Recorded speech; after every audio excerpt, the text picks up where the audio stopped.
Welcome to the Sprinkle with Hope podcast. This is your host, Jason. We are so excited to talk to Michelle today.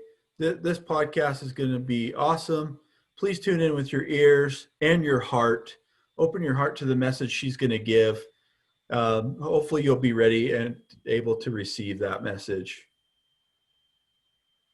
Yeah, she's got such a great spirit about her. We really enjoyed talking with her, and she's got some great wisdom on some difficult topics to talk about, but she just opens up and shares what she's learned. So it's a great episode. Hope you enjoy. Welcome to the Sprinkled with Hope podcast.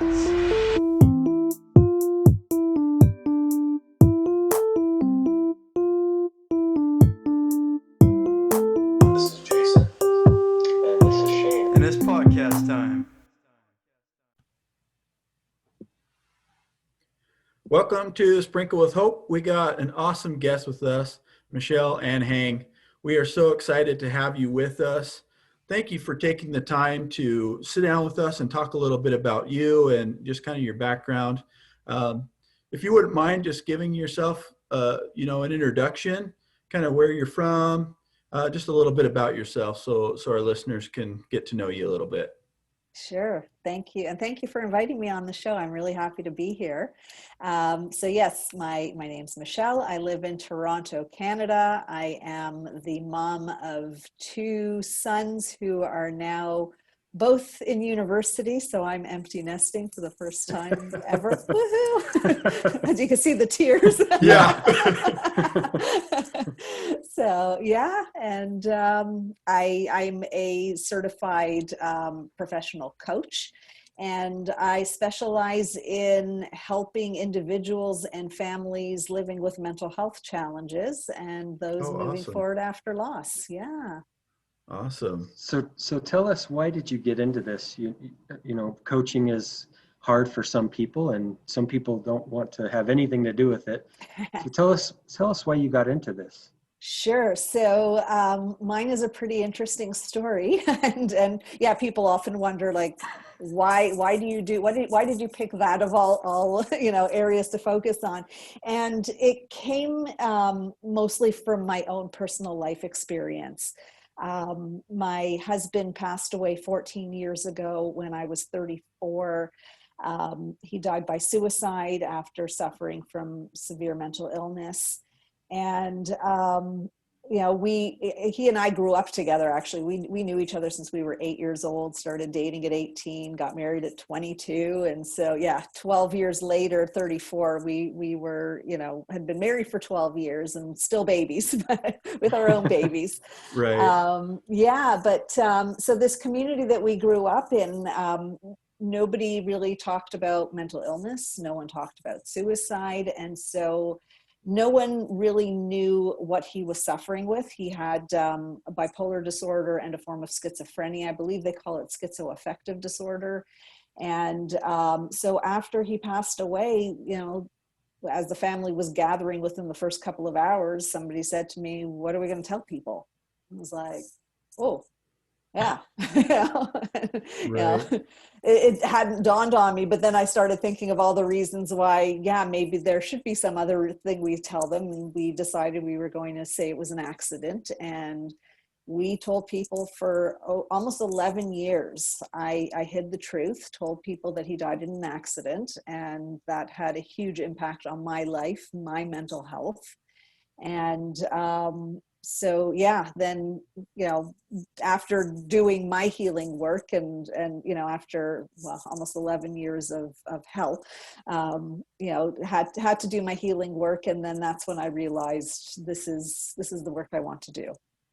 That's so amazing. I can just envision, you're in this time where you're uncertain about a lot of things and you don't want to talk about anything. You'd even mentioned you didn't want to show the true what really happened, but now you're coaching people about how to overcome these things. That's such a great thing. I think in life we some of us decide to go through tough things and then turn around and help other people. I myself went through a divorce years ago, and I chose to go to mediation and learn how to be a mediator. So I I'm in turn turning around and helping the world just like you are. So that, I think that's amazing. What strength you have. I just think that's so cool. So do you train specific on certain things or coach on certain things, or is it broad? There are, yeah, I do have a couple of specialties. I'm not a trained therapist. I have my bachelor's degree in psychology. So there is the difference between psychology, therapy and coaching. And so the work that I'm doing is primarily working with family members who, just like myself, are living with somebody with a severe mental illness or possibly an addiction or both. And, giving them the support that I know I needed at the time that I didn't get, helping them to what I call lovingly detached, because often as family members, we tend to, the whole family kind of goes on that mental health roller coaster with the person, with their challenges, and we don't all need to, and it also doesn't help that person who's living with the mental health challenge. Right. So the work that I'm doing is helping the family members see where they can lovingly detach, kind of get off that roller coaster. I say, when they're having an episode, you can be at the bottom just waving and saying, I love you and I'm here. You don't need to be sitting next to them going through the whole thing. And, and recognizing too, the importance of self-care, because we lose ourselves so much. We give, as caregivers, we often give to the point of depletion. And it's like, you're not helping yourself and you're not helping your loved one either when you're completely depleted. And you're not, really all they need from you is love. They just want that. And you're not being particularly loving when you're depleted. And, we all know when we've been depleted, we get kind of resentful. And it's just like, oh, here you go again. So it's like, be there for your family in the way that they need you to be, and take care of you. And they want you to take care of yourself. Like, that's what, we all want. And then you can show up fully for your family member. And, it's all easier said than done. And that's, where the coaching comes in. Yeah. So really just, saying, like, if they're seeking professional help and they're seeing a doctor, let the professionals do their job. Your job is to love that person, support that person, be there in a way that is not fixing them, because that's another default that we go to. So, just saying, like, be your best self so that you can be your best self for them as well. And then I also work with people who have mild mental health challenges. They may be on medication, some are not. It could be depression, anxiety, ADHD. And learning that there's so much more than just the medication. Like I say, it's not like, you have, I don't know, like a strep throat and you take antibiotics and okay, in 10 days I'm going to be fine.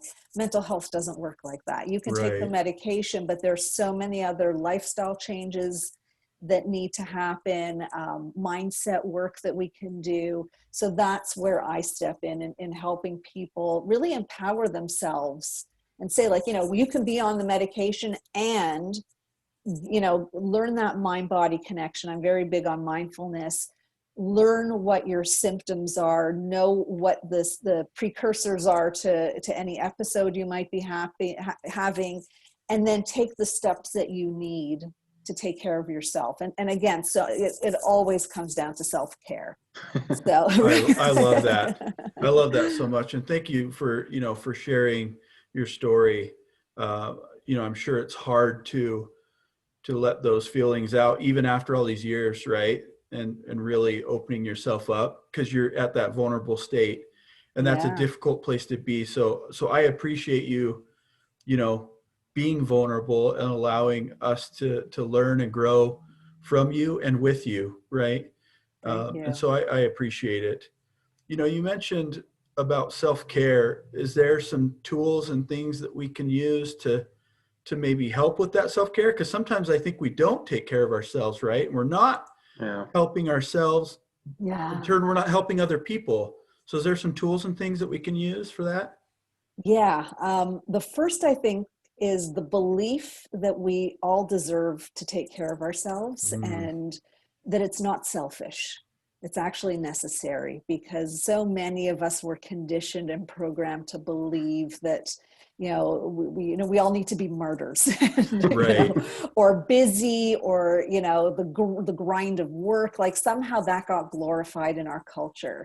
And Right. it's so backwards. It's like, no, like we're like, nobody's good when they're exhausted. Like we're not at our best. We're at our worst Right. in those moments. And it's like, recognize how much better and more productive we can be when we take care of ourselves. And we know that deep down, because when we have a good night's sleep, or we take a nap, we wake up and we're like, oh my God, I feel like $1,000,000. Right. But we don't do that all the time. And it's like, you can, and it's little things. It doesn't have to be the nap. It's not about the bubble bath, or the massage. Those are great, and do those too. But, it comes down to even how we talk to ourselves. Like, Oh, do you ever, love that. right? Like, Love that.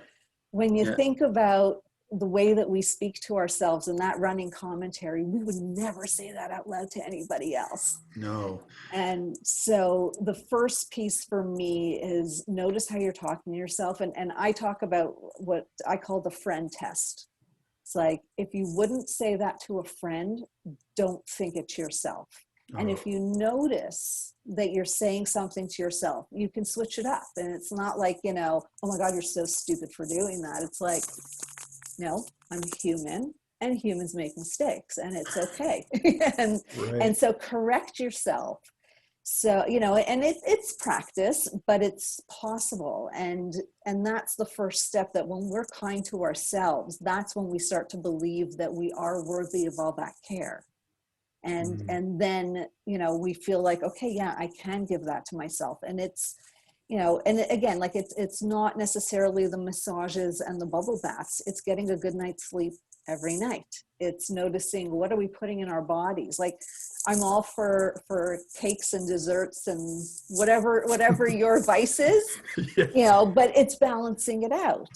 And it's being at choice. It's really like saying, okay, I'm choosing to have this because I love it. And that's my self-care, Right. and I'm going to eat healthy the rest of the day. Yeah, that's awesome. I know, everybody knows, if we don't take care of ourselves, it's so much harder to take care of other people. So I totally agree with what you're saying, that we have to take that self-care and take care of us first, and then we can reach out to others.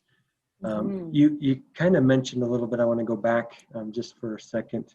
You said, I have a bachelor's in whatever you have. And you said, well, I'm not saying that education isn't important. It is, but I think your life experience allows you and helps you to be a better coach. That's my opinion, because you've been through it. You've felt it. You've seen things, and you can turn around and help other people. I'm sure that's taken a lot to get to that point, to even accept what has happened and move on. But I really appreciate you sharing your story with us, and Thank you. just I really enjoy the spirit that you have, and just such a great. Thank you. You just have a great spirit about you. Thank you very much. And yes, definitely my life experience is a big piece of what brings my clients to me, because they know I get it. Like, we all have our own different experiences, but yes, I've been through that flavor of hell. And so I can relate to it. The good, the bad, and the ugly. There's no judgment. I've had all the bad thoughts, and with suicide and mental illness, we, as the caregivers, go into pretty dark places ourselves. And, with suicide, yes, of course there was the grief. I lost the love of my life, but I had lost him long before that, because he was not himself by the time he passed away. And, it was like, well, this wasn't what I signed up for. Now I've got these kids. I've got to explain to them that daddy's gone, and now I'm raising them alone. And it's like, in the beginning there was anger, and resentment, and those were the first feelings. And it's part of it. It's just, not understanding. Of course, now I have reached a place of compassion, and, that happened, a few months after, but in the beginning, there are a lot of these feelings that we don't often want to talk about with people that haven't been in that place, because, we're afraid of, like, oh my God, how can you be angry at him? Like, he's Right. gone. Yeah. But that's the reality, that there's so many layers to it. And again, if we haven't been taking care of ourselves, we're just completely depleted and exhausted. And then it's like, oh, and now you're gone. And like, my best friend was just reminding me not long ago how she remembers me saying, like, he gets to rest in peace now while I'm cleaning up the mess. Mhm. And that was my reality at the time. That's how I felt. Yeah. I was like, oh yeah, I remember saying that. You brought up a really good point, and so I want to touch on it a little bit. But you brought up compassion, and I think, uh, oftentimes we can be, not have as much compassion for those, because we're not in their shoes, right? We haven't walked a day in their shoes, so we don't know. So how do we work through that and maybe have more compassion and get past the point of anger and resentment, to get to Yeah. that compassion? I think in these situations, it takes healing. It takes us moving through the grief, and going through those stages. I mean, you got to feel the feels. There's no easy way around that. And then when it starts to shift, I think then recognizing where our thoughts are, where the judgments are, and trying to see it from the other person's perspective, and being open-hearted. I mean, for me, I had hit a very low point. I went into my own depression. It must Right. have been about 6 months after he died, where I, would take my kids to school every day and then go home and go back to bed till I had to pick them up at 4 o'clock. And then we were doing takeout and everybody's in bed at 7:30. I was lucky they were little, but, and I remember a month of that. And during that time, I remember, like, kind of staring at my ceiling and talking to him and saying, if this is a fraction of what you were living with, I get it. I get why you did what you did. And that's what it took for me. But I think just overall, for people that are not in the situation, just to have that awareness of what are the judgments we make. And I speak a Mhm. lot about stigma and things like that, and Right. saying, like, there's so many people out there who are suffering, and we don't realize where we could be giving compassion. Like, I give the example of, like, the guy at the party. Like, we all know that guy who just, like, drinks twice as much as everybody else. And we're looking at him going, like, oh my God. But nobody chooses to be like that. Like, that guy is probably suffering. He's in his own internal battle. He needs help. He needs support. He needs love. He doesn't need us all going, like, talking about him behind his back and Right. Yeah. judging him. So that's really where the compassion comes from, of just noticing, like, where we're judging people and saying, like, how might that guy need help, or anybody else. Just, there's so many situations in all of our lives where it's like, oh, that person, and we all have one of those, or 10 of those, right? And just Yeah. seeing, like, how can I love that person more? What might they need? That's really good advice. We're talking about a difficult subject, right? Sometimes it's not very easy to talk about. Jason and I like to come back to hope. That's really the title of our podcast. Mm-hmm. So, Michelle, what does hope mean to you? How would you define hope? Well, I'm getting chills because that's oh, hope is just it's something from within. It's just knowing that there is something better out there for us, and that we get to have it. And it's not always easy. That road, can be pretty bumpy sometimes, but it's possible for all of us to have whatever we're dreaming of, that happiness. So yeah, that's what hope is for me. Okay. Yeah, and I think you had touched on, you didn't sign up for this, and this isn't what you thought life would be, but I can see that you've turned that tough situation into something positive, that you're now helping other people, and that is a fantastic thing that you're doing. So again, thank you so much. Thank We you. we always come back to hope, because that we have a lot of hope, Yeah. and Yeah. we have it. So I love that. And you know, yeah, totally. And I think it's like, you know, we're creatures who want to find meaning. And I believe that when you can't find meaning, then create meaning. Mm. And because we all can. And it's just like, make some kind of meaning out of it. And I feel like that's what I did, because I don't know that like I was meant to go through this to be where I am now, but I know I created that. yeah, And for me now, being able to help other people and make a positive change has completely shifted my life for the better. that's I great. love that. That is great. And I think it's spot on. You know, I think we all can have more hope and be hopeful for tomorrow, right? That, you know, tomorrow's going to be a better day, and we're going to wake up and it's going to be amazing. Yeah. And we have that choice, right? We have that Yes. ability to choose. Yeah. You know, so just kind of wrapping up here, got a couple questions for you. One is, how would you define love? What would you say about love? I think we are all beings of love. I think that's just what we are. And, you know, I think that we've, you know, gone through life experiences that sometimes kind of shut it down, or we armor ourselves.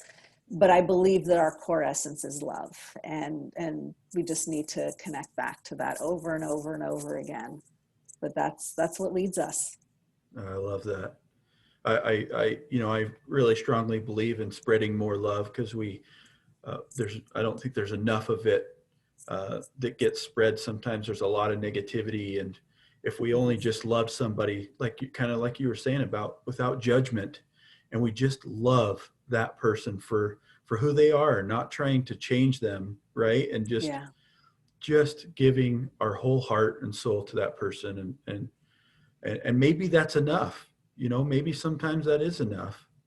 Yeah, I think it is. Like, I think that when we give love, both people are benefiting. You know, like Yeah. I know, you know, that shift in perspective, even like when we're feeling angry at somebody, and it's just like, you know what, I'm just going to shoot a whole bunch of love their way. You know, they feel it and we feel it. Absolutely. And we're both better for it. Yeah. Yeah, there's never a wrong time to share love, right? Ever. Totally. So I just have one last question for you.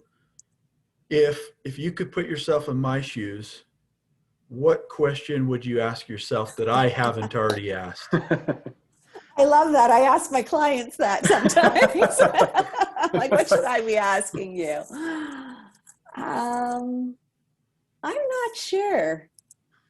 Maybe how to connect with me for anybody absolutely. who wants some loving. Yes, please. Yeah, do. that's Please Yeah, share. that's it. It's MichelleAnhangCoaching.com. My website, all my social media is under that name, but I think we covered a lot, and I'm feeling really, really good and loving. And I'm like, I don't know what else. No, absolutely. We want to give you that love for sure. Yeah, That's for perfect. sure. Thank you. That is perfect. Yeah, so thank you so much. And you know, like Shane said, I can feel your spirit. You have such a, you know, you give off such a radiation, and you know, oftentimes even through a podcast or a Zoom, you can feel those vibrations, even though we're far apart, right? I can feel that. I'm sure Shane can feel that. Absolutely. So thank you so much for sharing your love with us and taking your time. We want to give you that love back. So I hope that you can feel it from us. Absolutely. You know, because we want to be that for everybody that comes on our show, is to share that love with them. And we're so eternally grateful for you, and best luck of, you know, everything coming up, and you know, being an empty nester and working through that angle, right?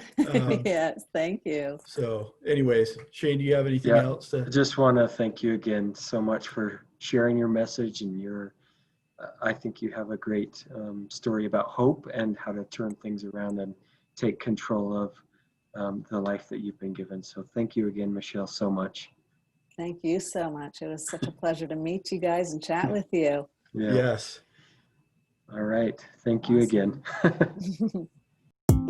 This is Sprinkled with Hope. If you liked this episode, please share it with a friend. And this is Jason, and if you like it, give us a 5-star review. Till next time, thanks.